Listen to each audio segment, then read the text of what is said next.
Have you ever visited a place called the Maldives? Even if you have never visited the Maldives, have you heard of it? If so, how? Globalization is the view that society is interconnected through various links such as social media, healthcare, business, etc. For example, we know what the Maldives is because we can check everything at the instance of a click right at our fingertips.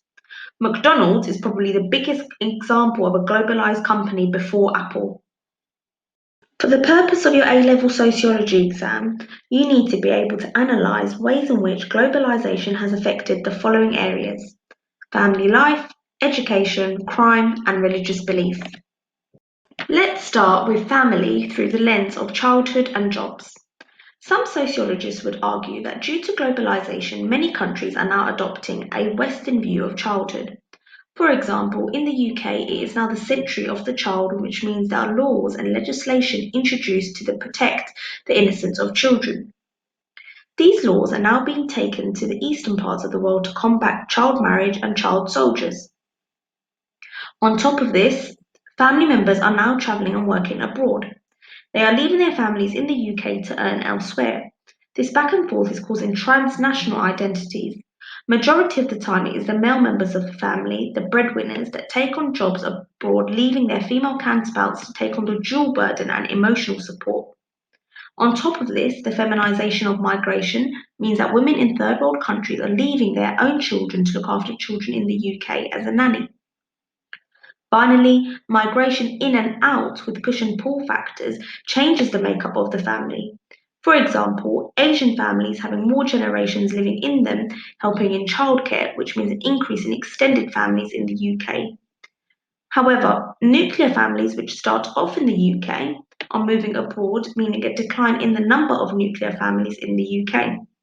On top of this, relationships are now changing. People are in long distance or having multiple partners abroad. Secondarily, schools in Britain and around the world have been impacted by globalisation. For example, marketisation means that schools and university institutions are working as business and competing for pupils.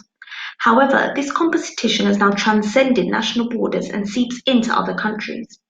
For example, the comparison between Ivy League universities in the US and the Russell Group universities in the UK. There is tension and competition between the home students and the international students. This links into migration and the push and pull factors alongside how student finance should be distributed. The multicultural curriculum means that due to globalization and migration, lessons are much more diverse. For example, in some schools, all pupils have to study RE and learn about the different religions in Britain. Exam boards are owned by multinational corporations, therefore, the content of the exam may reflect their views. Crime, like other areas, has also been affected by globalization, as there is a rise of global crimes. There are different ways of classifying global crimes, but one way we can do this is as follows: trafficking, moving drugs, people, and/or weapons across international borders; cybercrimes such as phishing attacks, extortion, and fraud; financial crimes such as tax evasion; and international terrorism. Most, if not all, green crimes are also global in nature. Due to globalization, religion has also changed. For example, religions have made use of global communications. Religious groups are able to take advantage of modern technology to recruit new members, spread the word, and keep in contact with other members of the religion. It is one of the ways in which religion is much less linked to nationality than it was before.